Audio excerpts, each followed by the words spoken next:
So if you had a column of Evan and Jess sorries per month, what's this tally? Yeah. We have a winner. There is no tally. There's just one column. It's true. Dear Shandy. Welcome back to Dear Shandy, listeners. Hello, Andy. We made it to another Love Fest. We lasted this long to get another Love Fest, a particularly exciting one. This one marks many firsts for us. A revolutionary Love Fest. A revolutionary Love Fest. First of all, this is the first couple that is not directly from Bachelor Nation. But we're baby stepping in. They are very involved in Yes. Bachelor Nation. I feel like they are honorary Bachelor Nation members at this point, whether or not they like that. Mm-hmm. They are also the second couple we've ever had that has been together longer than us. Oh, wow. And the second couple we've ever had with children, or rather one child, I believe. Make sure I'm not Still talking one, out of my right? ass. Still one, okay. And yeah, I'm particularly excited because I just think there's a lot of crossover here in terms of interests and personality types. So We'll find out. yeah, maybe I'm way off. Maybe by the end I'll be like, oh, never mind. But I'm particularly excited today me too. to welcome Jess and Evan Ambrose. Thank you so much for joining us. Hey, guys. Thank you What's so up? much. We are so excited to be in your studio. I love the podcast. And Oh, I do have to say this. Before we were hopping on the podcast, I was like having all these recollections back of watching your season. And I remember when they said opera singer, I'm thinking it's like typical Bachelor, they put the title and it's like kind of what they are. So then I remember the first Right. Oh, totally. Like she sings opera in the bathroom when she's washing herself. you could have just said in the shower. I should have said the shower. That would have saved me some words, but still, you get the point. But I remember seeing them, like looking it up and seeing you sing. I'm like, oh, she's a real opera singer. Like, holy smokes. Right. So- That's the right reaction, because when I was on my first date with her, she said she seemed very impressive just in general. But when she said she was an opera singer, I was like, What? like an opera singer or an opera singer? Right. So I found out she was an opera singer when I did the Googles. Well, Jess, the admiration is mutual because I think your voice is just so stunning. Mm-hmm. And the two of you, your videos together, when you make music together, is just very touching. You put our videos to shame. You really put our I was little very duets to upset about shame. that. You guys are so talented. Oh, you're so sweet. No, he's the musician and the artist and the fam, and I just have fun. I like when we just get to do music together. I've never personally wanted to pursue it myself. I just love doing it when we get to do it together, which we've done for a lot of our relationship, actually. That's Jess, though. She's always like underplaying it. Like, I never wanted to pursue it. And but if she wanted to, she totally could. It would have been easy. I mean, I completely agree, and I'm not blowing smoke. I know voices, and I do not say this to just anyone. Your pitch is perfect. Yeah. Her style is so great. It's so refined, like the performance on an Instagram video. It's just so good. So just take the compliment. Don't downplay. Just accept it and Just move sit on. back, relax, don't say anything, enjoy the compliment, bathe in the compliment. But since we are talking relationships, we're kind of going out of order. But isn't sharing that, the musical aspect, just such an extra cherry on top in a relationship? It really is huge. Like, I think even more than anything, it's kind of just enjoying the same musical style. Even if one of us wouldn't be musical at all, it's just enjoying the same type of music where you can just be sharing back and forth. So many good memories of us just sharing music and going on long drives. I've broken up with someone before because I did not like their style of music. So So much respect for that. I know, me too. I couldn't handle it. That's the line. Rough car rides. Yeah. So today is all about your relationship. And really the point of these love fests is for you to truly just go on and gush about the two of you. And you can be as specific as you want, because really the goal with these episodes for us is to show people what a really healthy, functional relationship looks like. Because I think, since I do come from the Bachelor world and you guys are adjacent to the Bachelor world, you know how it can be summed up to a lot of amazings and awesomes and just a lot of words that don't really mean anything. Yes. Evan is nodding. Yeah. Correct. So today, don't be afraid to go into detail and just talk about the specifics of what makes the two of you work. Is that We good? never hold back. There's Great. we probably overshare. I think that's what I've learned from doing our podcast. We're too exposed. Yeah. Okay, so just at the very beginning, I'm sure you've shared this before on Chatty Broads and Chatty Bros. However, I would just love for you to give us a version, a Dear Shandy version of how you met and what your first impressions were of each other. That's fun. Okay, you want to go how we met? I mean, okay, yeah. So it's definitely weird because it's most people are like, yeah, I was in college, or yeah, I was working on this job. And it's like, no, I was 13. He was 12 Whoa. or 14 or 13. Younger, Maybe when we first met, right? yeah, I mean, like literally Baby. 10 Wow. or 12 or 11 or 13 in that world. Because our Are you serious? I did not know that. I had no Yeah. idea. Yeah. This should be more public. Yeah.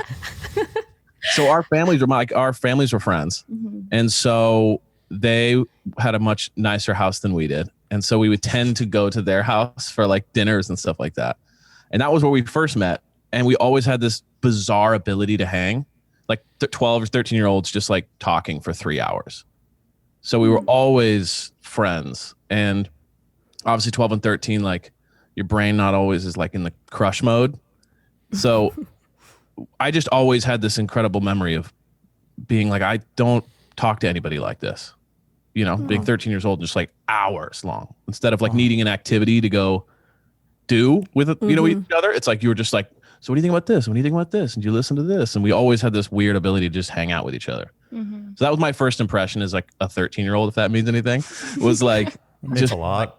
yeah, being just like able to hang out with someone and talk for hours and not need to go to an amusement park or go to the, you know, I don't know, surfing or whatever. I always had a massive crush. I think I was like 10 when we met, and I was always like infatuated with him. Like when I knew him and his family would be coming over, it was like extra like lip gloss on. I was like very conscious of what I was wearing. Wow.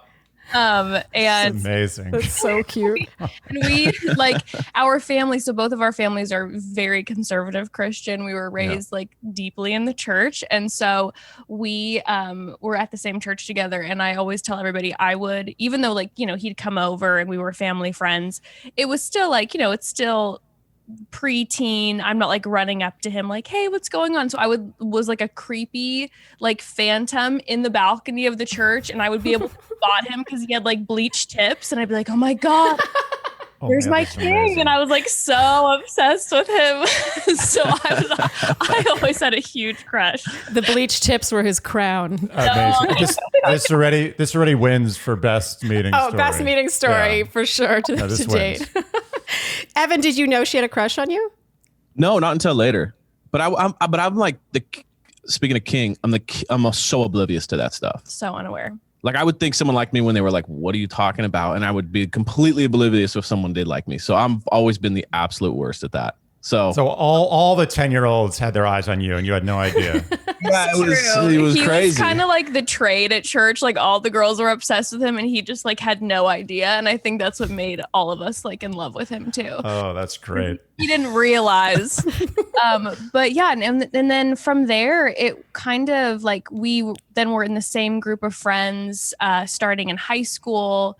And I then started dating someone, you know, for maybe a year and a half. I was dating someone, and then he was seeing another person, and we were always kind of ships in the night a little bit. And we were really close friends.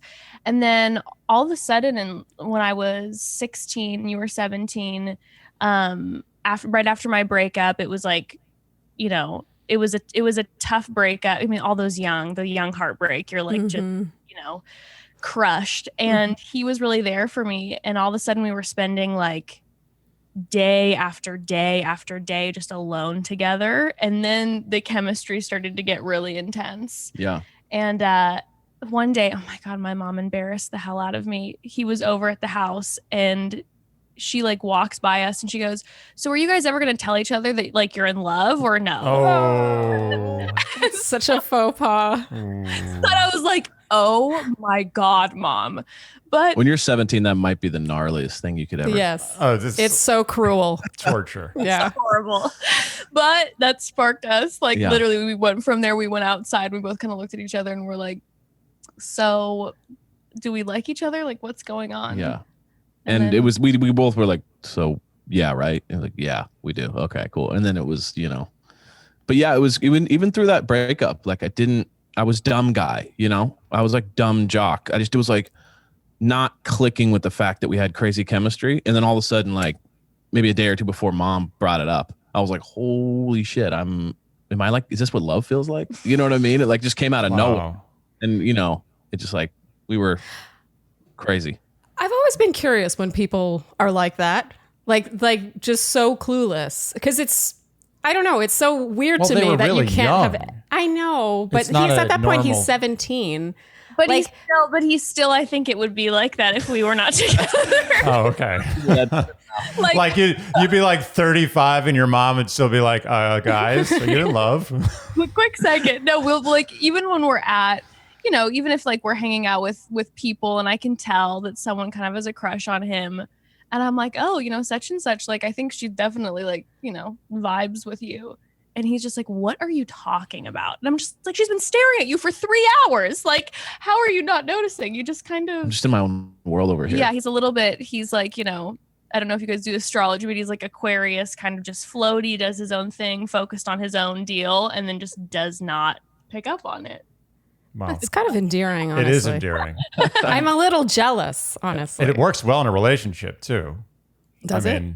It does, yeah. That is interesting. That's I'm an not a- interesting point. I'm probably a pretty bad flirt because of it, because I'm not picking up on it. So I'm hanging out, being like totally, and then not catching it. Yeah. You were born to be in a relationship.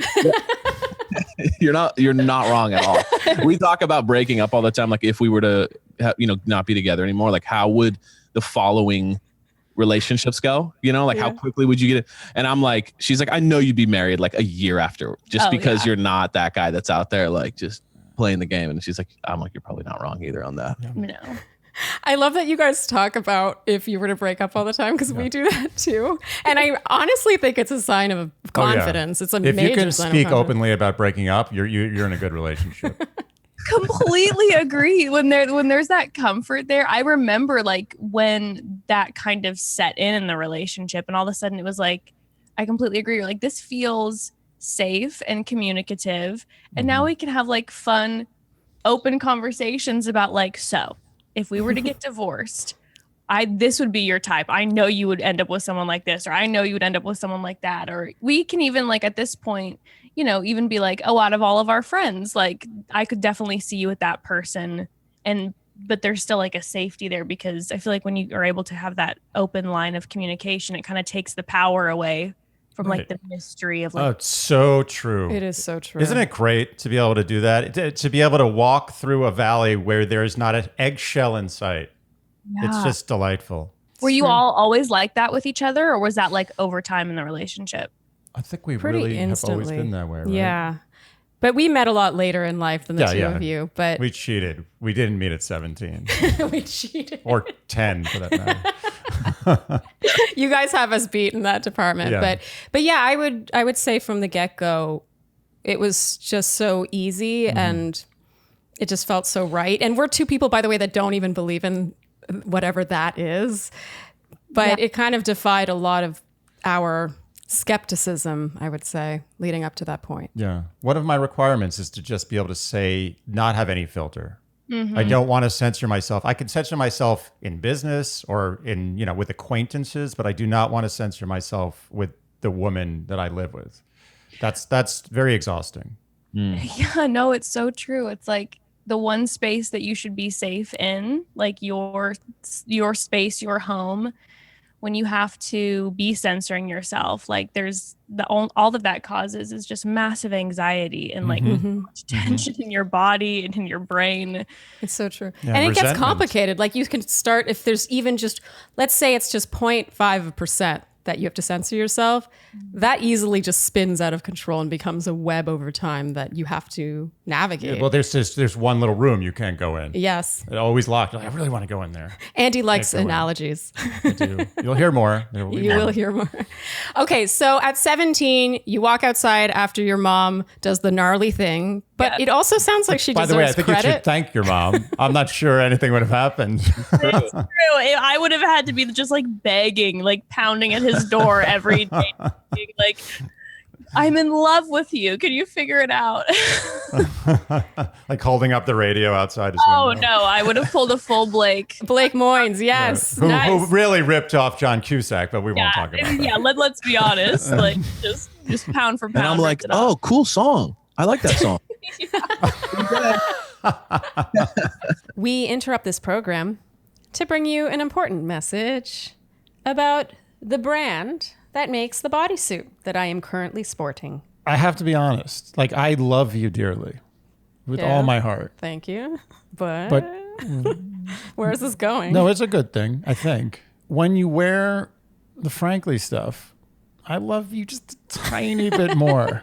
Yeah, I think my boobs look pretty good in this, and it's pretty miraculous that I'm not wearing a bra with it. I still don't understand the technology. I understand Technology. SpaceX more than I understand what's going on there. So Frankly Apparel makes apparel for people with boobs who do not always want to wear bras. So they have built-in situations to keep your ladies supported and happy, but without any straps or annoying things digging into your rib cage. You don't know what I'm talking about, but let me tell you, sometimes underwire is not comfortable. I've heard enough stories about you being uncomfortable in bras to know exactly what you're talking about. So a couple of things worth mentioning is the founders of Frankly Apparel are Shandies. They're longtime listeners of the Dear Shandy podcast. Yay. And they are two women. So it's a women-owned business, and it is a small business, a startup. So you would be supporting fellow Shandies. While they support your Yes. Shandies. Or whatever they're called. Is shandy now a euphemism for a boob? For anything. Anything. It's a shandy. The Shandies company will support Shandies. Nice. So if you too would like your ladies... Yeah. That's Shandies? better. No, ladies. Ladies. It's called ladies. Ladies supported. Go to franklyapparel.com/shandy and use the code shandy to get $15 off your first purchase. And again, that's Frankly Apparel, FRANKLY apparel.com/shandy. For $15 off your first purchase. Okay, so you officially get together? Are you boyfriend, girlfriend at 17? Yes. I mean, after like a month. Yeah. And it was kind of like right into my senior year of high school. So we hung out for a while, not being official. He wanted to like proper ask me out. So it was like, okay, we'll date, like go on some dates. I'm like, what have we been doing? But he then wanted to like go out. I wanted like the arc. I didn't want it to just like fall into it. I'm like 17, 18. I wanted like the moment. Mm-hmm. I agree. That's sweet. So I wanted to like have that, and she was kind of like, okay, that's fine. Yeah. I mean, like we're already doing whatever you want to do to feel whatever you got to feel. And I was like, okay, thank you. But the moment then was so nice and it's so memorable. So then he then officially asked me out. The day he asked me out, told me that he was in love with me. Wow. Yeah. Such a terrible move. It's an insane move. Now looking back, it's an absolutely insane thing to do. Yep. But I guess maybe 17, like I have a little bit of an excuse. Like when you're that young, you're just an idiot. And so you just like say stuff like that, even though I do like believe it in the moment I was. Yeah. But it's like, then, 5 years later to actually think that happened was just crazy, but it worked out, but it could have gone bad. It could have been like 9 out of 10 times. I think that backfires. Maybe 99 out of 100 times. Fast forward 2 years. It does not work. Yeah. You're still in the team. You still have team next to you. You just gotta pull off any of that stupid. Absolutely. You had a small window of opportunity for that first date. I love you, and you took it. Exactly. My favorite part is that he's so clueless leading up until this point, and suddenly he's like, I'm in love with you on the first date. It's like all or nothing. I mean, is there anything he could have said to you on that first date which would have made you be like, oh, this is not what I thought it was? At that point, we were so close. I can't think of anything. Like, I already knew him so well. that, you know, unless he literally looked at me and was like, well, actually, you know what? Maybe I would have done this. If he would have sat me down and like had the moment where he was about to ask me out and I knew it was coming and then been like, I think we should wait another month to make it official, then I might have lost patience because I was like, no, too much. Like, but then I probably would have just come, you know, crawling back, begging to. But I think with us, because we had been so close for so long, that like the like I'm in love hit super hard and super quickly when like the chemistry was really realized, because it was like, oh, I've loved you as like a person in my life and a friend in my life for so long that the like I love you it was quick. Yeah. And when he said it to me, it didn't like even shock me at all. I was like, I love you too. And then you said it right back. Oh, right back. Okay. But then looking back on it now as adults, I'm just like, oh, we were like living our Bachelor fantasy, like saying I love you at like right away. Oh, totally. It's so true. That's so Bachelor. And you're feeling just so emotional and it just feels like so intense. Yeah. But you know what's crazy is that it actually, long term, that never, I mean, as you said, it never works. No. You guys defied a lot of everything. Rules. Did you eat the food in front of you? Because that would have been totally Bachelor if you didn't eat anything. Surprisingly, we did. Oh, yeah. That's we broke the rules. But yeah, I think we talk about that a lot. Where like, I think we defy the rules a lot, which is why a lot of times when we give suggestions, like any sort of relationship advice to friends or on the podcast, it's a lot of like, don't do what we did. Oh, totally. Because we ended up in this random situation where we happened to meet so young and continue to grow together, because obviously you have massive changes in your life as you age. Mm-hmm. We happen to go in the same direction. We have numerous friends who started dating around the same time, even ended up getting married and didn't. And it's, you know, and now they're happier because they are on their own separate paths. So a lot of times I'm like, you know, as I'm raising my daughter, it's definitely going to be like, this was the exception to the rule. And you can really do whatever you want. You're your own person. But in general, like I would tell anyone, like, you should be single, grow up, get older, enjoy your life, you know, figure out who you are. We ended up being able to do that at the same time together, but I don't think that that's... We should definitely lie to her and tell her we met at 28, because I don't want her to be like, well, you did it. It's like, it's like the rock star who's telling their kid to like party. And they go,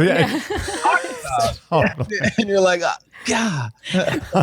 So are you then from age 17 just onwards together forever, or did you break up, get back together, anything like that? We broke up. Yeah. Oh, wow. Yeah. Okay. Now it gets juicy. Okay. I'm interested in this. Yeah, we broke up, or he broke up with me. Oh, chill. So you finally did something. I said, wait a second. He took the initiative and ended it. Wow. I was 20, 19 or 20. So we dated for like 2.5 years. Yeah. And then in college, we were going to different colleges, and you broke up with me.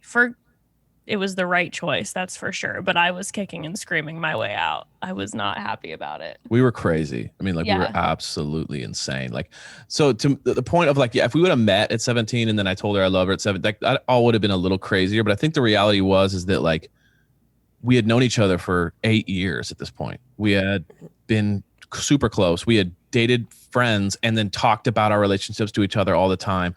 You know what I mean? Like I had seen her in a relationship. She had seen me in one. We had seen each other grow up. So by the time like we actually did kind of like realize we had crazy feelings for each other, it was already like backlogged, you know? And so when it hit with like a fury. So we were like madly in love and crazy. Yeah. You know what I mean? It was just like make out, scream at each other. Yeah. You know what I mean? Like it was just like we were burn the house down. We were so wild. You had not yet mellowed out. This sounds like True Romance level. It was psychotic. It was not healthy at all. Also like myself, like I was dealing with a lot of like mental health issues, and he was someone that was always like so patient with me, really helped me a lot, work through a lot of that. But it's like, how much can you do when I don't even know who I am at that point? So Evan did everything he could to be there and support me and try to be the best partner. But like, I needed to be alone. I needed to be going to therapy. I needed to be doing a whole slew of things.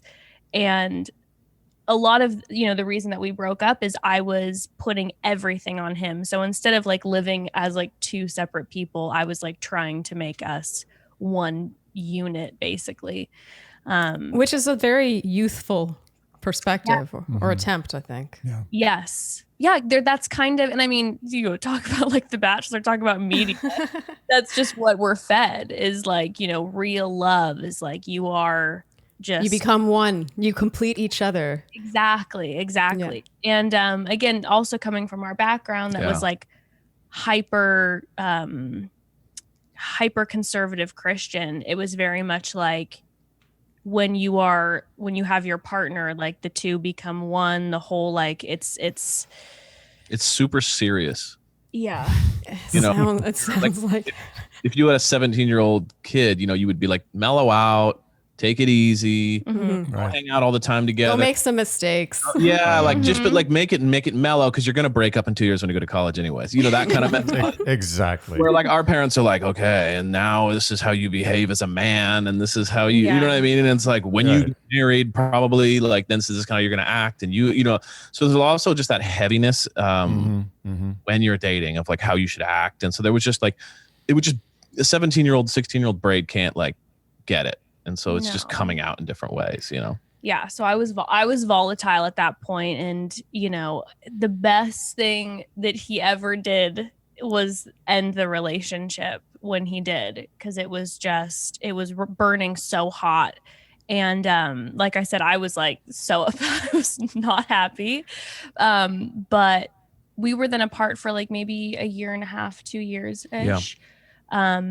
And it was so good and it was so necessary. And there's no way that we ever would have, like, if we would have kept dating without that breakup, like, let's just say we would have tried one more year, I don't think we ever would have gotten back together. No. Eventually. I think we would have and it would have ended really poorly.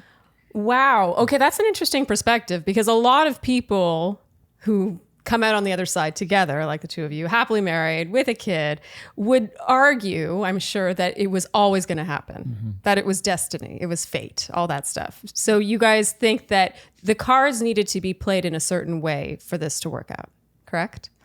Yeah. Yeah. I mean, destiny is an interesting word. You know what I mean? I think a lot of people like woo-woo the whole thing. They make the whole such a magical story when in reality it's just like work and like self-work and selflessness and timing. So and coincidence. Yeah, sure. A lot of luck too that you happen to be single at the same time when you see each other again, or those type of things. Believe me, you're in good company because we could not agree more on that one. Yeah. Success is always hard work and luck, right? The intersection of hard work and luck. It's true. So I just want to know about the reconnection. So just give me a brief synopsis of what you learned in the breakup and how you got back together. Yeah. So I would say the biggest thing I learned in the breakup, aside from like just majorly working on myself and like I said, with my mental health stuff, I really needed to focus on me. And I did a lot of work on myself, in a short time period that needed to continue on for years after. But the biggest thing that I learned was that I thought I needed him to like function and survive. And I really realized I did not need him. But I wanted to be back with him. That's huge. It was like, I want this really badly. But if he doesn't, I'm fine. And we're going to be good. And so that was a lot of what was going on for you as well, I think, right? Yeah, it was one of those things. I didn't want to break up. It was more like I knew we had to because I knew it was just like not sustainable. Down the hill, So I just thought, it's just going to get worse. We have to break up. So I remember like being so devastated by it. And I mean, Jess plays this whole like narrative that she is like, and I couldn't, and I needed you. Like, listen, within like 4 months, she had a line out the door. And I would hear through the grapevine that she was like going out. I'm like, are you kidding me? Like you played this whole like, oh my God, you are everything. I can't believe you're doing this. And then she's out there and I'm the one at home, typical guy, just like, wait, what? And then crying. You know what I mean? Like, but no, we both needed to be alone. We both needed a lot of work. You know, like she said, like, oh yeah, she had a lot of work, but I had a ton of work. I was a super selfish, passion-driven kid who just wanted to do what I wanted to do all the time too. So I was always struggling with that. And then the time away, kind of realized, you know, seeing other people doing all that, kind of realizing what we had was special. But then knowing, the way it wasn't good. We got to fix that. And so I think knowing that like we just had to work on ourselves, and that was the main issue. It wasn't like there was this thing in our relationship. It was just personal issues that we went through. Yeah. So when we got back together, the way it started was not, again, this is something I'm like, I would not suggest this to people, but it ended up working out for us. We started hooking up. And yes, we started hooking Reasonable. up. And what happened, I feel like what really cemented it was that we were hooking up, and somehow we were both in a place where it was like, we love doing this so much. Like we have great sex, but we're able to still walk away and not be like, so what are we now? We were both independent. And I think the first time we hooked up, I was like, oh no, I'm going to start to spiral. I'm going to get attached to him. This is not going to be good. But it didn't happen that way. And I think that we had like kind of come to a journey where it was like, okay, like I said, I realized like, don't need you, would like to be with you. If that looks like us kind of having, you know, a little fling and then me going back to college and us kind of doing our thing, then like, so be it. But it kind of ended up turning after maybe like 2 or 3 months of hooking up into us having then really good conversations and being like, okay, like the reasons why we broke up, like we've actually both changed and we've actually are where we were wanting to be, like mentally. And we got back together. Yeah, but by the way, I was only cool with this whole arrangement knowing she wasn't seeing anybody else. So sure, she says that like we could hook up and we could walk away and be independent. In my head the whole time I was like, I'm devastated if I find out I'm one of a couple. You know what I mean? Like I was tripping in my mind because it was the opposite. It was like I was coming back and I fell back in quick. You know what I mean? And so she then kind of like was like, hey, we need to like emotionally not dive back in. And I was struggling not to immediately go back to where we were. So it was actually really good that she had the ability to just be like, okay, we need to slow it down. We need to learn from our past mistakes. Oh, this is the most mature and a stable, insane relationship I've ever seen. It's so true. This is the synopsis with, like I said, that chunk of time burning the house down. And, you know, once we got back together too, it wasn't like smooth sailing by any means for the next couple of years. And the first few years of our marriage were rough. Yeah. Wow. Yeah. And what? Yeah. In what way? I have one quick question before we close I have out another the quick breakup question too. period. But yeah, you go. Evan, did you during that? I like to think of it as like a sabbatical, actually, that you guys took from your relationship rather than a breakup. But did you feel during that period like ever a time where you could live without her? Like, did you ever get to a point where you're like, yeah, you know what? I can move on. I'm good. Yeah, I would say that it was before I found out that maybe she was dating someone else. I was really like, I was looking for that answer. Yeah. I was curious. That's human. It is human. I was curious if it made her kind of shiny and new again to know that she had options. Oh, yeah. Well, actually, it's funny. I think I said that wrong. It was while she was single. I thought to myself, okay, like I knew she was single. I heard she was single. I was single. I was kind of like, let's just maybe our break or our breakup won't be that long. And then I heard that she was dating someone. And then it was like the big pill. Like maybe she's not in the same place I am. So then I definitely wanted her more for a while in my head. So it was like a mixture of like, oh, and then I realized like, but I can't be sitting here. You know what I mean? Like we're not talking.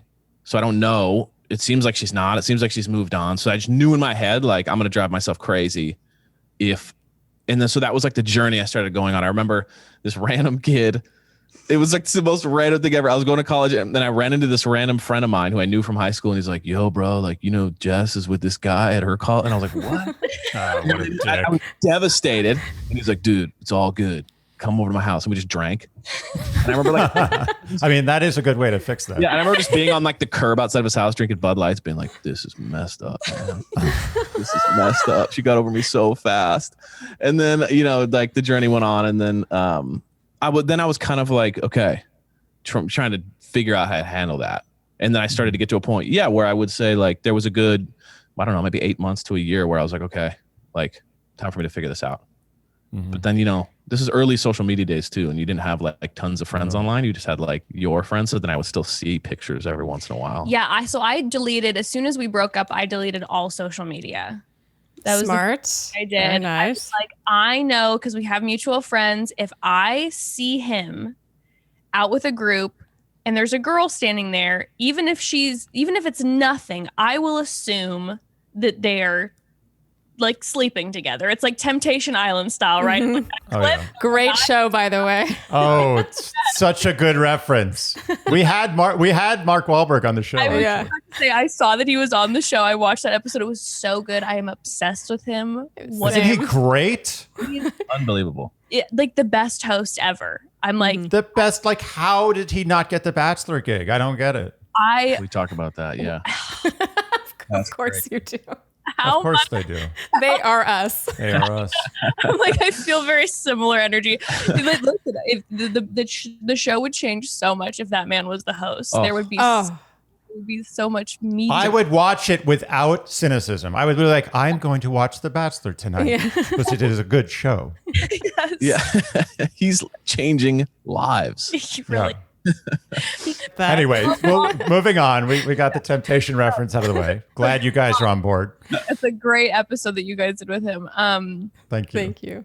But so, you know, I deleted social media because I was like, I know I'm going to see that. I'm going to see that clip. Even if it's not real, I will spiral. I'll flip. I'll probably call him or like text him. And I was trying to not engage with him at all so that we could really try to move on. And so deleting social media, I always tell people, I'm like, if you're going through a breakup, I'm sorry, you know, you block, you hide, remove yourself from social media if you can at all costs. Cause it's like, all it is it's just going to be a toxic wormhole that you get stuck in, and you're comparing everything, and nothing's real on social media.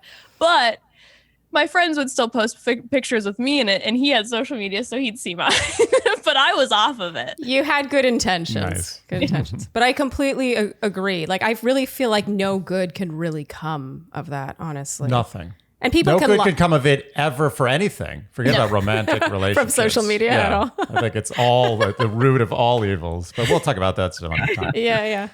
Okay, so you get back together, and it's a little tumultuous, you said, and the first few years of your marriage are also tumultuous. Can you give us a bit about that and how you overcame that? Because actually, one of my questions that we always ask on a Love Fest is, what was an early hurdle in your relationship and how you overcame it? Yeah. Jess has got this one. You know, such a gentleman. So polite. No, he's just like, oh, I hope she says the right one. No, you know, I think a lot of what our relationship struggled with at the top was a lot of religious trauma. There was a lot of just because, like I said, because of how we were raised, it was very much, sorry, we cut out for a second. It was very much like, you know, you have to abide by a certain way. Gender roles have to look a specific way, right? It's like, he's going to make the money. I have to stay, like, even though it's like, yeah, okay, I have a job, but, you know, there's no kid yet, but I have to kind of be like the housewife. And there were so many things like that's just not how we are. That's not who we are. And we both put on, I think, just to protect ourselves in our community, we both put on masks for a long time.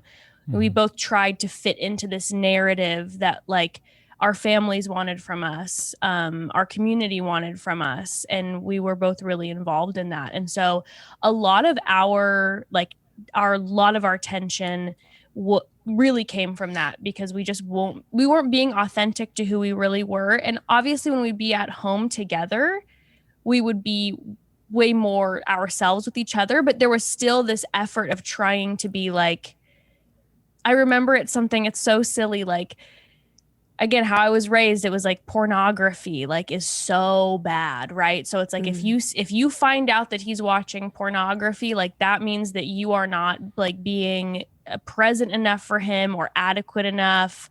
And oh my God. Which I've never watched before, but she had just heard about these things. So she'd heard of this thing called pornography. Threat of it possibly happening. That was right. A friend through a friend. Right. Exactly. Yeah. You know, now our family, it's good. And, you know, even though we don't agree, like, I mean, both Evan and my perspective as far as religion goes, like when we talk about our background in the church in this way, it's by no means in any disrespect for whatever anybody believes. You know, we are very much like, if it's not hurting anybody, like respect any like walk of life, religion, that you choose to participate in. The issue was it wasn't for us. And I think we just didn't feel like we had that freedom. So as soon as we broke away from that, it was wild what happened in our relationship, because for the first time ever, like Evan was saying, it was just purely us. And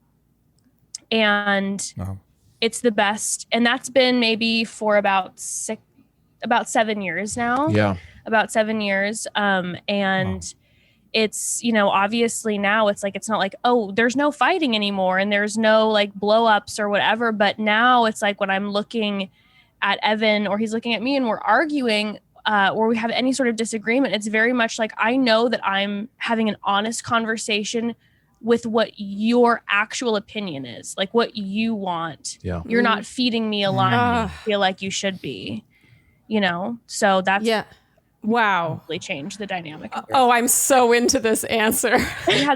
We know plenty of people who that specific group, like that's made them a better person and they're healthier and happier and they do better in that.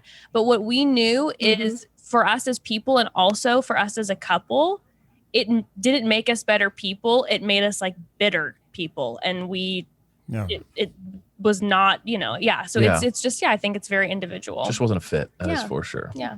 I have a question based on that. And that is, do you think if it weren't for your religious backgrounds that you would have still gotten together so young and stayed together from such a young age without that sort of, that messaging within you subconsciously?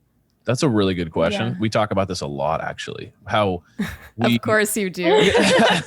No, how it's like there are so many good things about certain belief systems that can help you, you know, be a solid person, be someone who is reliable, be someone who is, I don't know, cares for the other person and, you know, knows how to take care of someone. There are so many things that I agree. I think, and another thing too, is in certain religions, like especially the one we were in, it was like divorce or, you know, any of that stuff is like, you go down with the ship. It doesn't matter how it's on fire. You do not. Yep. Yeah. You know what I mean? So that's just drink yourself to death. Yeah. That's the other option. Honestly. Exactly. It's a little bit That's a lot of pressure. Yeah. Huh? That's so much pressure, especially combined with the fact that you're sort of encouraged to choose your mate at a pretty young age. Yeah, exactly. Yes, it's a lot of pressure. Yeah, before your actually brain is fully developed. So hopefully you pick well because you can't leave.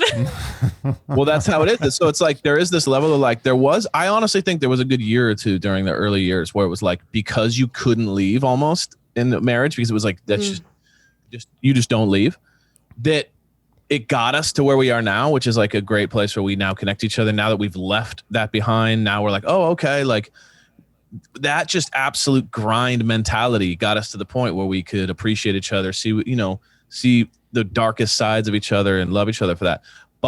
Or it could go the opposite way, which is most of our friends, which is none of them are with their original partner that they got married to.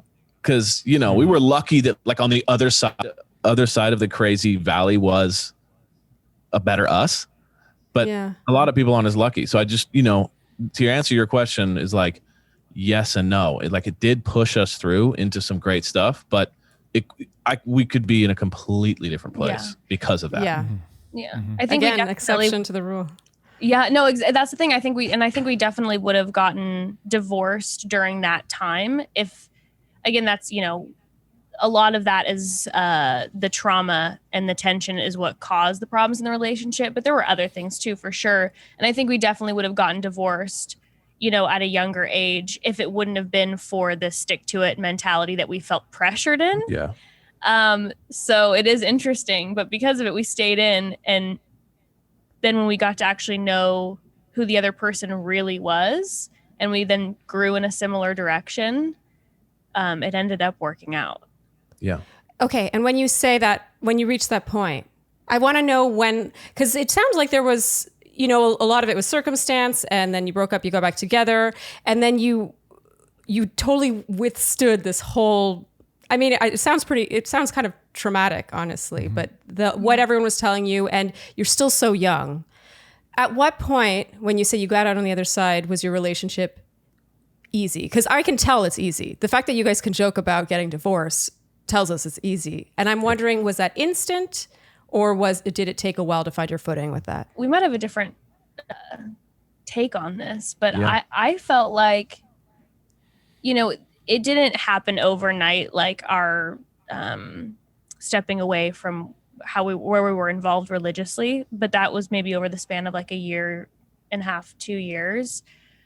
But as soon as that was done, it felt easy to me in the sense that it felt like it's kind of us against the world, babe. Like there was kind of that mentality, like going into this new chapter of our lives. And we knew we were both on the same page. So, it felt easy. And I think I would say easy, especially then in comparison to how tumultuous it used to be.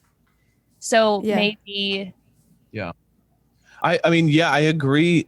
What's funny? I feel like we flipped in a little bit away because she was talking about, struggling with some mental health issues early on. She did a lot of therapy. She really went inward, did a lot of work through early on in our marriage. There was a lot, especially in the religious side of things, there's a lot of man is the household. I was under this false impression that I knew everything. And so when we got out of that, we were both set free from this, but at the same time, I hadn't done all the self-work she had done. So then I found myself behind, and I found myself being like, whoa, I got a lot more insecurity and a lot more issues than she does now, because she had taken care of herself and I hadn't. I had just been in this kind of blinder mode. And so it's funny more now these days, when I'm going whoa, this is coming up, and I'm not even realize that I'm so this way, or that, I have insecurities this way, and she's walking me through those things. So it's been so much easier in our relationship, but also I've had to do a lot more work, which has been helpful, but hard. Playing catch up on the self. Big time. The problem with your guys' relationship is it's too much stuff. So we have to move on. Yeah. I feel like we could do 3 or 4 episodes just on your relationship. There's a lot going on. It's really interesting. Okay. This is one of my favorite questions, and it's actually, we're skipping all over the place, but how would you two say you complement each other? Good question. That is a good question. You want to go? Sure. I think we complement each other the best. It's weird to say humor, but I feel like we both know each other's funny bones, and I can make him laugh really hard and he can make me laugh really hard. So I feel like in general, just boring life and boring conversation, we always have a lot of fun. So even during, the pandemic times where we're locked up, I never have a fear of oh gosh, I'm going to get bored just hanging out with Evan all the time. I'm concerned about my tornado of a precious child, making that a whole stressful situation. But, I'm we're always going to be wanting to grow together because of it, because there's something about the excitement of our conversation that spurs on life. You know what I mean? That's lovely. And then I feel like it works in friendships too, because like we feel kind of like a team and like that we enjoy being together. That I think that when we are going and hanging out with other friends, we like bring that dynamic to it, where it's like you can be comfortable because we're comfortable with each other and we have fun together.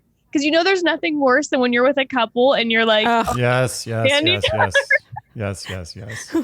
We in fact have joked before that we think couples like hanging out with us because we get along, like we can joke with each other. Yeah, it can't be our personalities. It's got to be our dynamic. It's so true though. Like when it's like, okay, you guys have this great dynamic that it's fun to be around. I feel comfortable being part of it. I feel like I can interact. I'm not stepping on the eggshells. I don't know. It was like a joy. Yeah, there's nothing worse than hanging out with so a couple true. that's like taking side jabs at each other the whole time. Oh, no. Oh God. It's brutal. the worst. It's brutal. I hate when she does that too. No. You know what's interesting?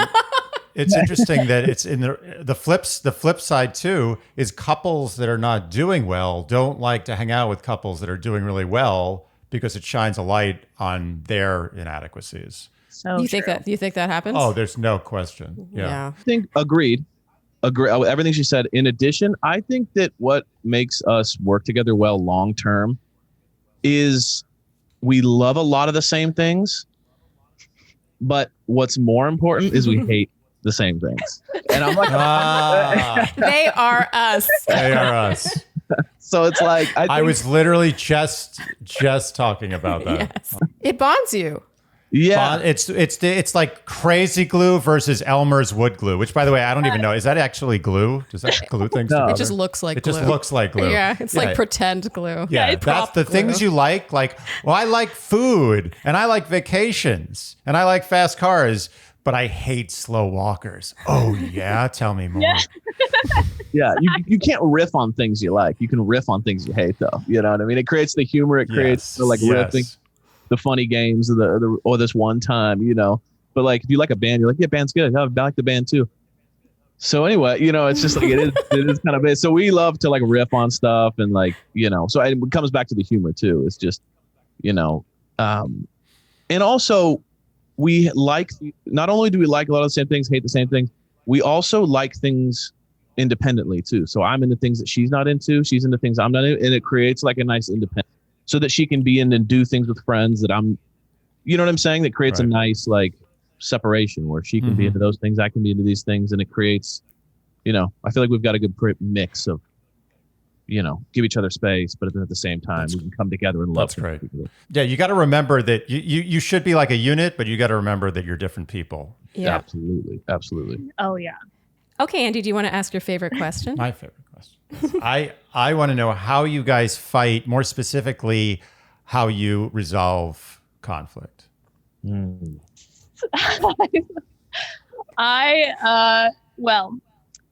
I've worked on this. I tend to be, I would say it takes a lot to push my buttons, but when they get pushed, I get very passionate. I get very feisty, and I don't let things go very easily. So a lot of our dynamic has been, this is probably a way that we compliment each other, that Evan is very extremely patient and doesn't respond like hot. He's very low key. And so I can kind of like whirlwind around him and he will stay pretty level headed. And I feel like once I get it off my chest, a lot of the times the argument ends because it's my problem. We rarely have actual problems. It's just like how you say the thing. Yeah. Yeah. It's so true, actually. Yeah. Usually the things that you fight about are semantics. kind of semantics or just dumb, silly like dumbest household shit. chore things. Yeah. Yes. And it's always the reminder, and he would always tell me this, starting early on in the relationship, he's always just like, I'm not your enemy. Like you can't, because that was always my tendency. Like I come in with like boxing gloves when I'm upset. Like, oof, it's not good. So he would always just be like, I'm not your enemy. we need to be partners on this. Like, let's have a healthy conversation. I think that like in more recent years, that dynamic has changed a lot, where it's very much more like, okay, hey, you're doing this and it's really bugging me. And we're able to have way more of a healthy conversation, I think. But in general, like, you know, it's a lot of just me kind of bouncing around, needing to get things off my chest. Well, yeah. And you know what's the worst thing for someone like that is someone who acts like a lawyer in a fight. Yes. You know? And that's me. Like my whole family is not in law, but we should have been, because it's like the way I grew up was like, the way she grew up was like no fighting outwardly. No, you know what I mean? It was just kind of like, you don't go there. The way I grew up was like, fight for yourself. And if you don't, you'll be left behind. And so it was like super argumentative, but not with emotions behind it, because then you'd lose. Because if you got your emotions involved, you'd start to lose the ability to be sharp with your points.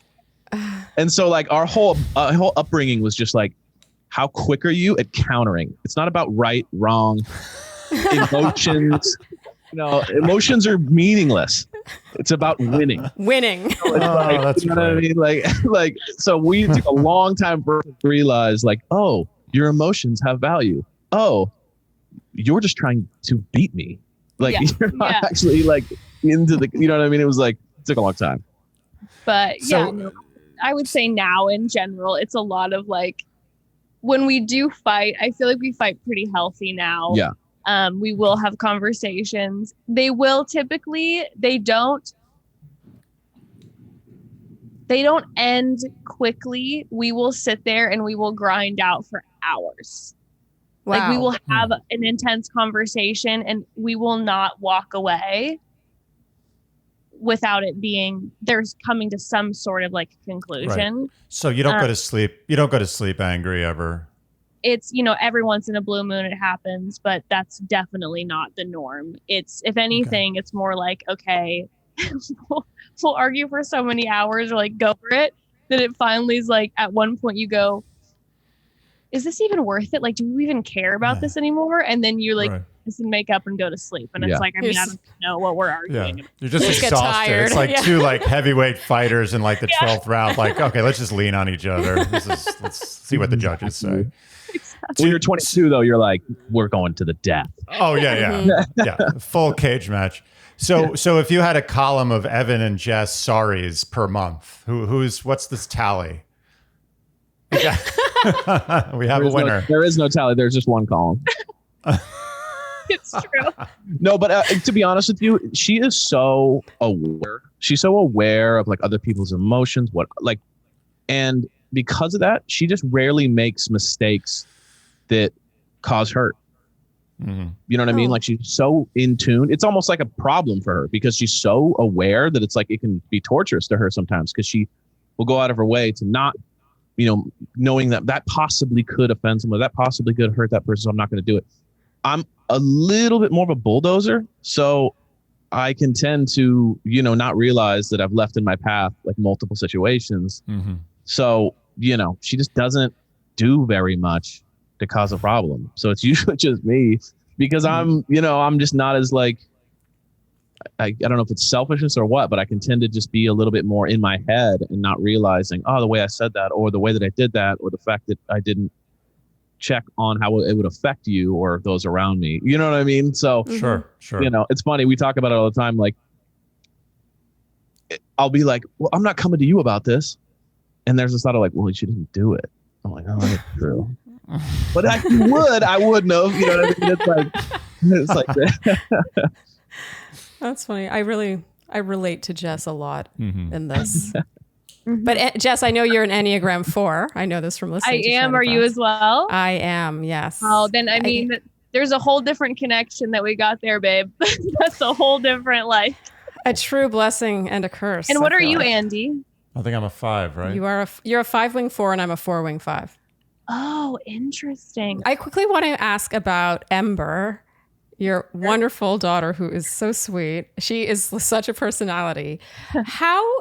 What were some of like the difficulties and positives too, that having bringing a child into this world might have had on your relationship? Ember was a surprise.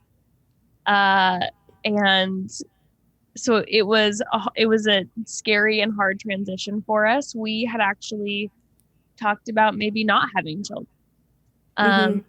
And it was so interesting because it was so scary. And after having her, it was a lot. I think some people have that, like, that bone in them that's like, it's just like natural mother, father, like it's just that natural parenting instinct. And I don't think we're wired that way. So we really had to be like, okay, we have to figure this out. Maybe the way that we parent isn't going to be traditional, but we need to kind of learn how to do this. So it was really hard, but it did really, really bring us together. Yeah.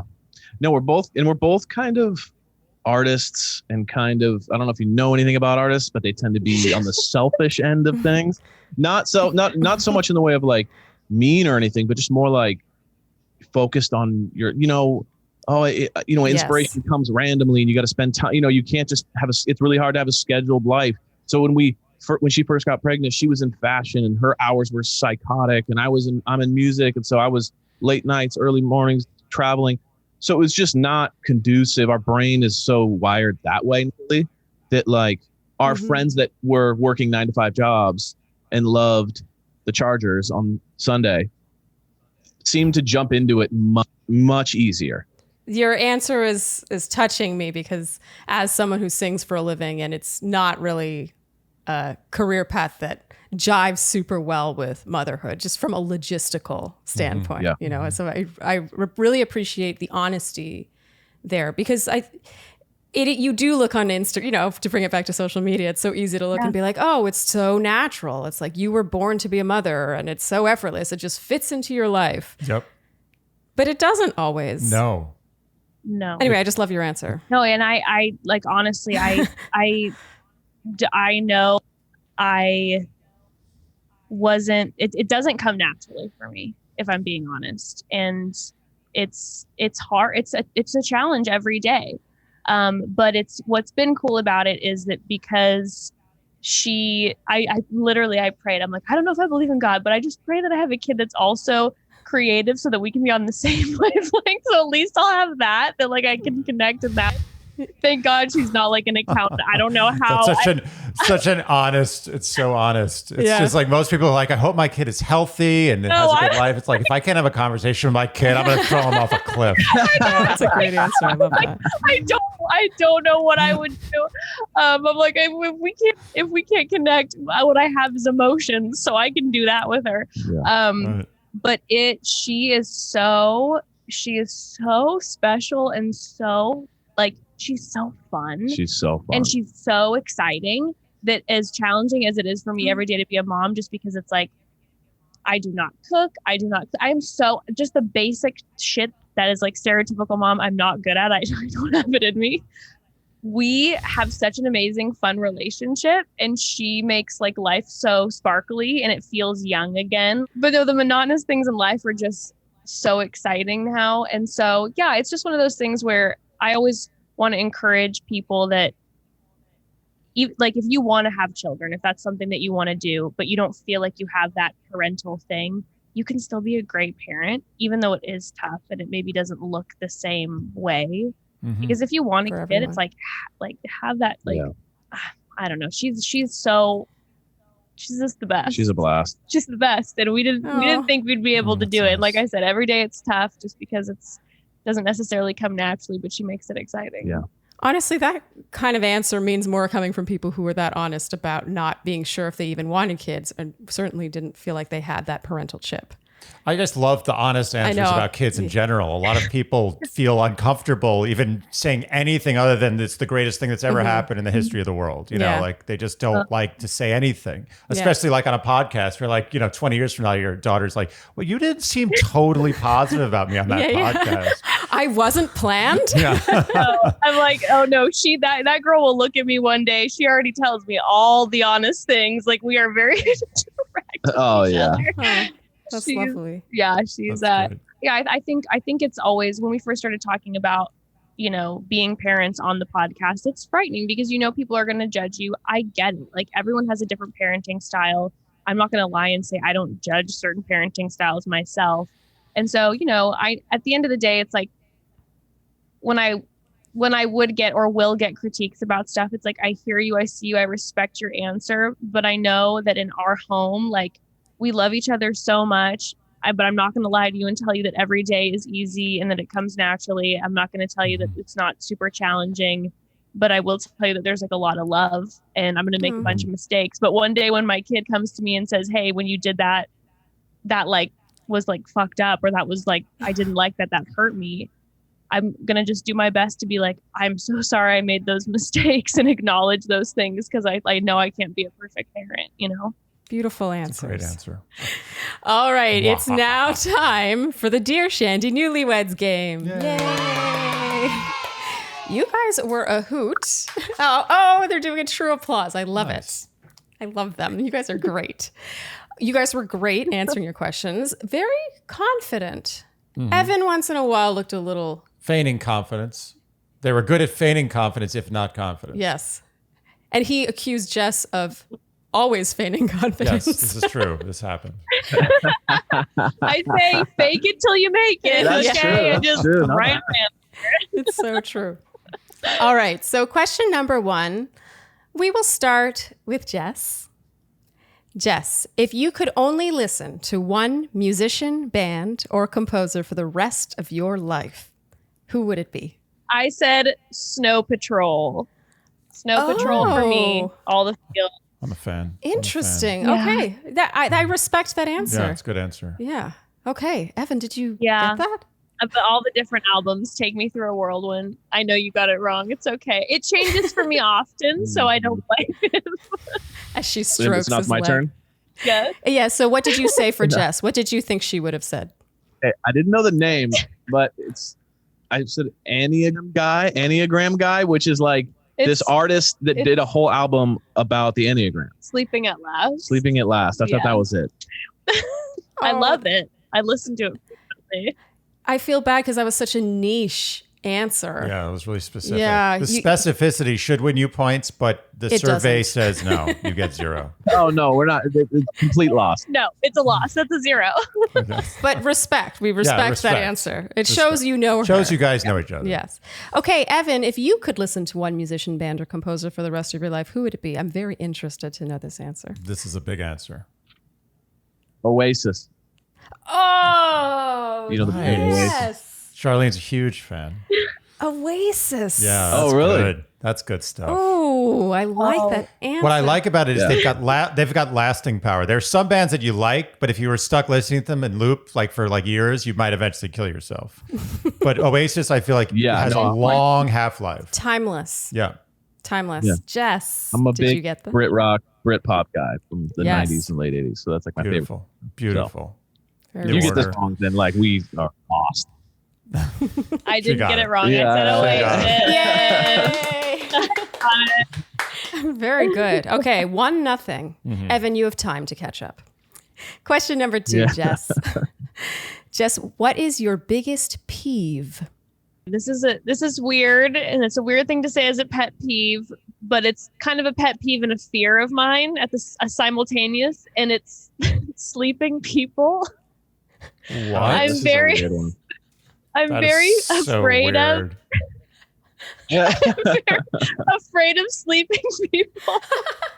And so it becomes a pet peeve when I see people sleeping. I immediately feel agitated, like deeply agitated. Can you describe what it is? I don't mean to laugh. But what is it? No. I just feel like that's like the least. I feel like it's an amazing thing to be annoyed at people sleeping.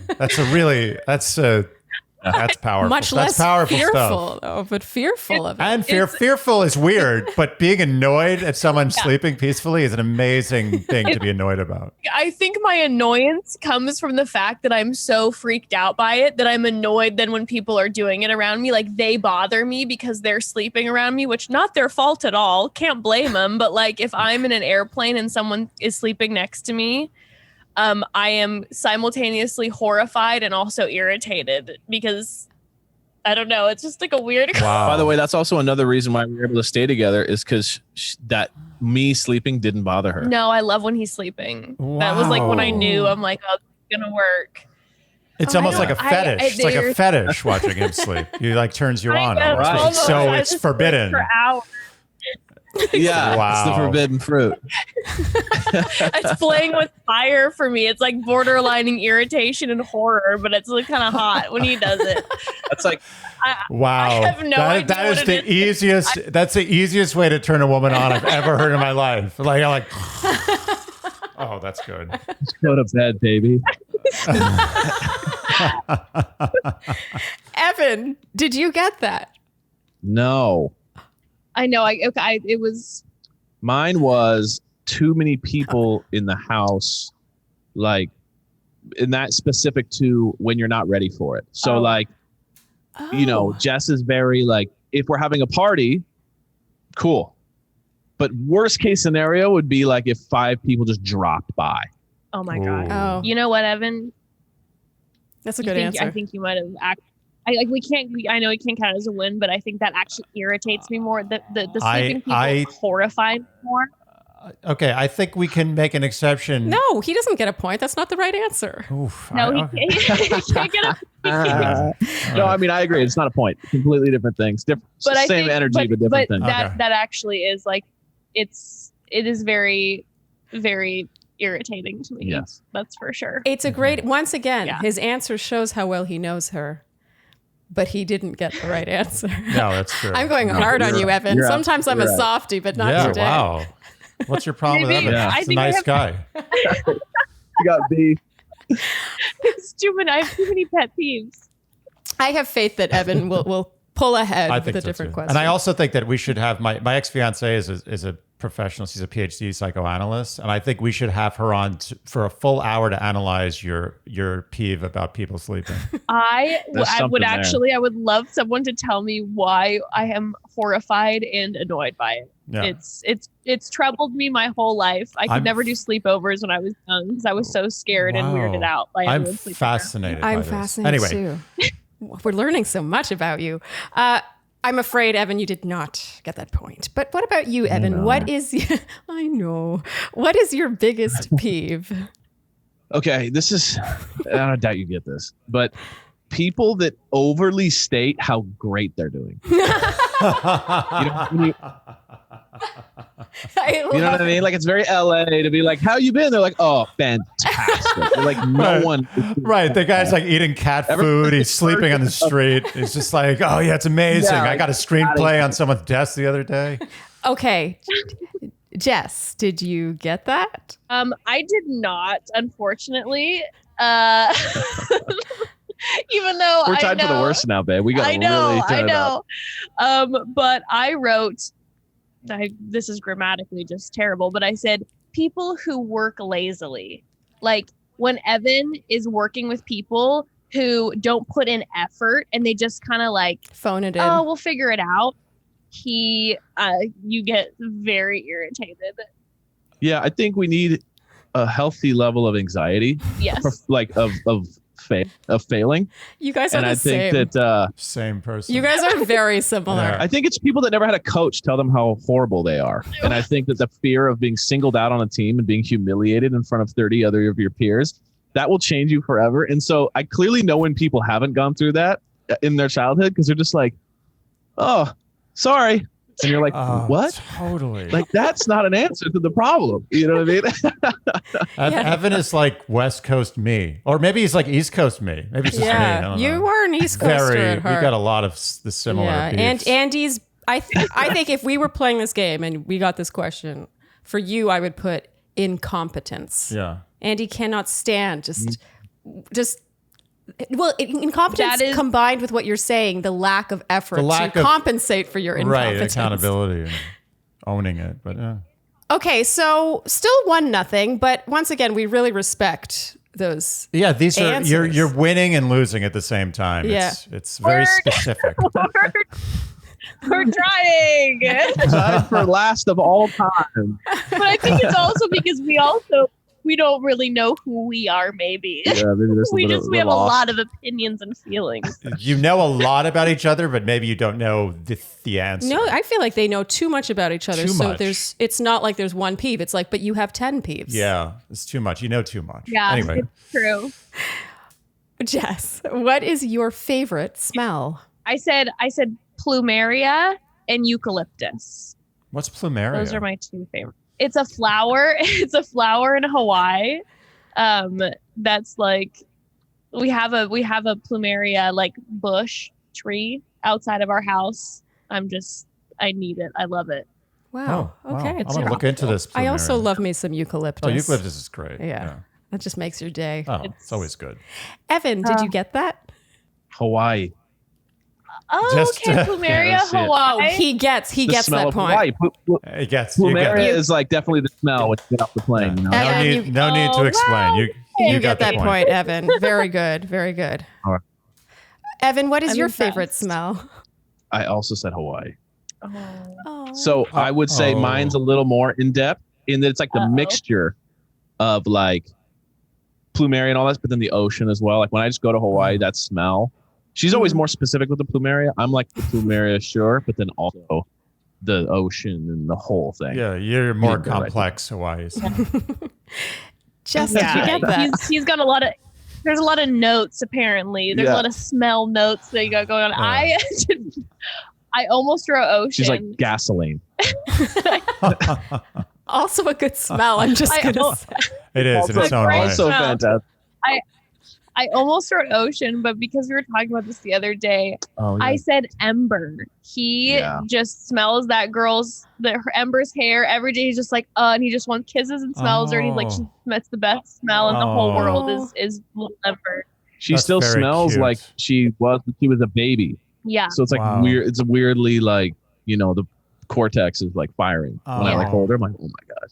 I love loves that. I mean, that's the answer. cutest answer we've ever gotten. Cutest but it's answer. it's also a 0. I'm sorry. God, we're so ruthless. And also, We're tugging on the heartstrings here. 1-1. close. Things are getting interesting. 1-1. Question number 4. Jess, what TV show do you watch because of Evan? Meaning you would not watch it if it were not for Evan. This is not technically a TV show, but I said UFC. The UFC, Oh, fighting. That's well, for me. It's boxing. So we're again similar. I watch boxing for him. Yeah. Yeah. Very good. Okay. That's And a I- better answer than mine. Like I agree with yours more. Evan, what did you put? Yeah, like you said, we know each other too well to where we're getting the answers for each other better than we're answering ourselves. Mm-hmm. I would say I wrote down 15 and then just scratched them all out. But Chef's Table. Oh, for sure. Oh. That's true. Was UFC one of the ones that you wrote and then crossed out? No, but she's right. Oh. She's right. Thanks for trying. I was trying. Thank you. He's convinced himself that she loves UFC. Yeah. You said. Oh, Okay. Evan, what TV show do you watch because of Jess? damn it. I just saw your answer. RuPaul's Drag Race. Ooh, Nice. good one. That's a good answer. Good one. Jess, did you get that? No, I said The Bachelor. Oh, that's Evan. I blew it. oh, you blew it. That was on a silver platter. That was served up. That was just. That is devastating. Oh my! You will never live this one down. That was a this- massive mistake. If this was soccer, you would have gotten a red card right there. Yeah, it would have been. That's over for me. That's horrific. I'm sorry. It's okay. RuPaul also is true. Drag Race is true, but Oh, that's The nice of you to Bachelor. I say. mean, Yeah. Oh. Still 1-1. Yeah. Still 1-1. Okay, I'm on the edge of my seat. Me too. This is tight. Jess, question number 5. If you could have Evan's blank, what would it be? All right. I said his loyalty / giving people the benefit of the doubt. Oh, I know it's That's a good one. Yeah, those are. I know they are different, but in my brain with him a little bit, it goes hand in Same. hand. Yeah. Thing. Okay. Evan, did you get that? No. Mine says give less of a shit.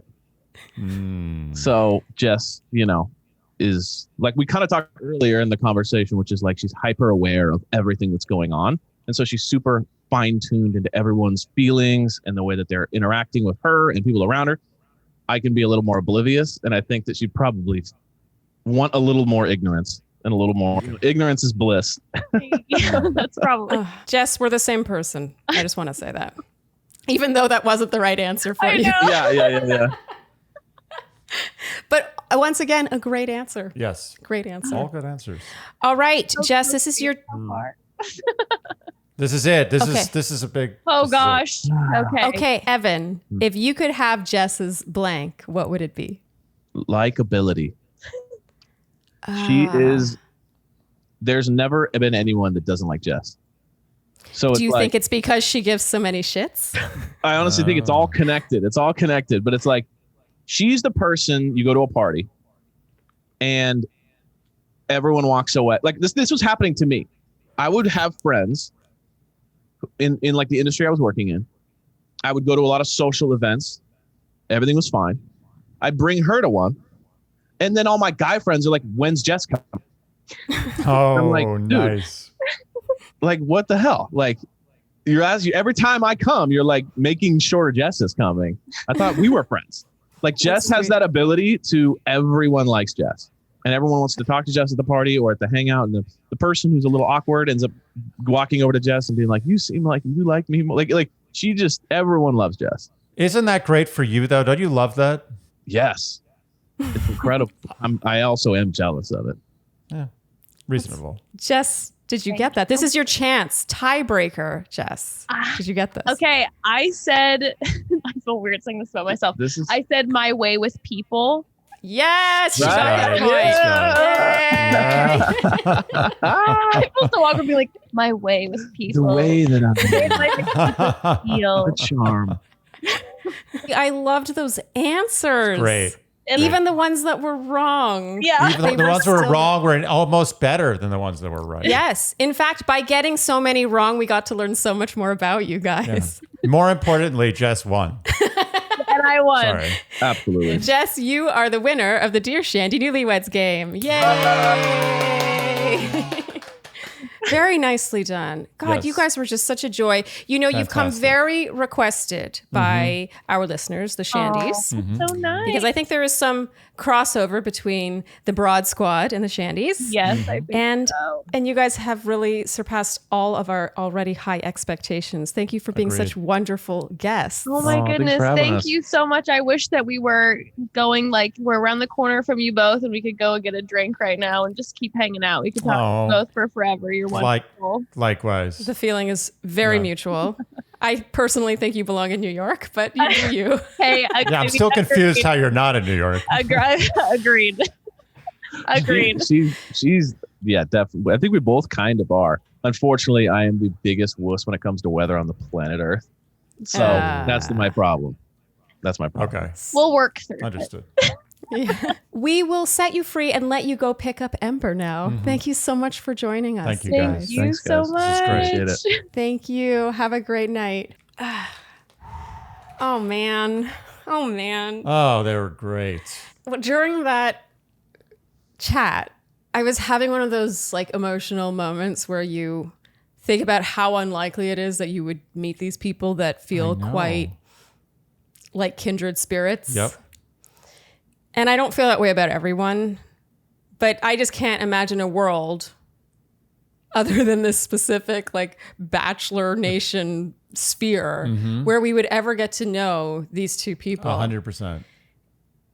And I don't know, I'm a little emotional because I don't feel that way about people very often, but I feel that way doubly because not only do I feel like I am Jess and Jess is me, and maybe that's me flattering myself because I think, I don't know, I just see a lot of myself No, I in see it. a lot of similarities with you guys, and I know you're going to say there's obvious similarities. There's like with me and eerily Evan. obvious similarities that I'm almost upset we didn't get into, but we just ran out of time. Like we asked like 25% of the questions we wanted to ask them. I know. It was, But you guys, you and Evan have a lot in common. yeah, we do. You really do. And maybe one day we'll have a follow-up or something to go through and detail all the little ways in which you're similar. Yeah. I don't know. It's just funny. They're like West Coast versions of us. Totally. But they're kind of also East Coast versions of us. I'm not sure how they're West Coast. They're not West Coast. They're not. There's nothing West Coast about them. No. Not that we're dissing any West Coasters. I mean, no. The West Coasters are great. We're just not West Coast. We're not There's West nothing Coast. West Coast about There's us. like a little, it's almost like there's like a dash of West Coast on them. Mm-hmm. There, you can sense it, but it's very surface. Yes. In the true nature of the word Love Fest, I feel like we, as a couple, I felt that we fell in love with them as a couple. Yes. Like I really felt like if a couple can love another couple, there was like a love. It was like a great first date where you leave and you're like, wow, I think this is something. Yeah. And this is why the Love Fest just really worked in this case. I mean, they always work, but in this case, like when you have a double date and you leave and you have nothing bad to say about the couple after, you're not like, I didn't like how she said this about him in front of it was awkward. You know, when we talked about how awkward it is when you're with a couple that just has these like, they say and do these little things to each other. And it's just awkward for the other people around them. Right. In this case, if we were at dinner, we would have left and been like, they're great. Yes, we would have. Yes. There'd be no juicy gossip afterwards. But yeah. Not that, disclaimer, we don't often do that, but let's just say it could happen. Well, I mean, I think if a couple is clearly unhappy with each other, it's uncomfortable. Oh, yeah. You don't want to spend time with those people. It's just true. Yeah, and there's no way to hide that either. You can't act through being unhappy together in a double date situation. But you know what I think? I think the reason it worked so well with them and us was there was a four-way honesty. There was like there's no hiding anything. Everything was on the table. And that's what makes relationships work. And that's what makes, double dates work. Yeah. That's what makes friends. That's what makes people click with other people. Is just an open forum, even if they don't agree with each other or they come from totally different backgrounds. Yeah. If you're 100% honest and open, things work. It's the lack of fronting. Yes. Facades are not welcome. Yes. I love how honest they were, especially about parenthood, the religion thing, the early hurdle. I mean, to call it early, given their timeline. I don't know how early it was, but it played a big part in how they became close. I'm just such a big fan. I'm a huge fan. Yeah, of me them. too. Yeah. They were great. Of Jevin. Is that what we're doing? Or S. I'm such a loser. All right. How are you feeling? I'm feeling good. I've noticed actually, I've been watching some of the videos of the YouTube videos when I take my headphones off. I realize it leaves the shape of headphones in my head like a cartoon, like a I have noticed that, but I didn't want to thing. alert you to it. Yeah, it really like just it was a little disconcerting. But it looks cute. I don't think it looks cute. I think it looks weird, but I'm okay with it. I just wanted to point out that I'm aware of this. I know people are looking at this. And it's not. And I have the shape of a headphone in my head. And I'm okay with that. Well, everything's real here. It's totally real. We don't have a stylist coming in to fluff the line of hair that gets flattened by your to headphones. refro my hair in the middle. Yeah. All right. I think we can wrap there. I think we can. This delightful love fest. First of all, Shandies, thank you. Because you requested Jess and Evan. Good call. Such a great call. We really do heed all of your suggestions and requests, clearly. And I don't know if this one would have happened as soon as it did if it weren't for you guys. So thank you so much. I feel like we have a double date in the future. We do. A real one. If you guys enjoyed what you heard today, you can keep Dear Shandy in business by liking, subscribing, hitting the notification bell, following us on Instagram, telling your friends, and leaving us iTunes reviews and ratings, and generally doing all the things you would do to support a podcast you enjoy. And on that note, I think that's a wrap of this Love Fest. Thank you guys so much for tuning in, and we'll see you next time on Dear Shandy. Bye. Dear Shandy.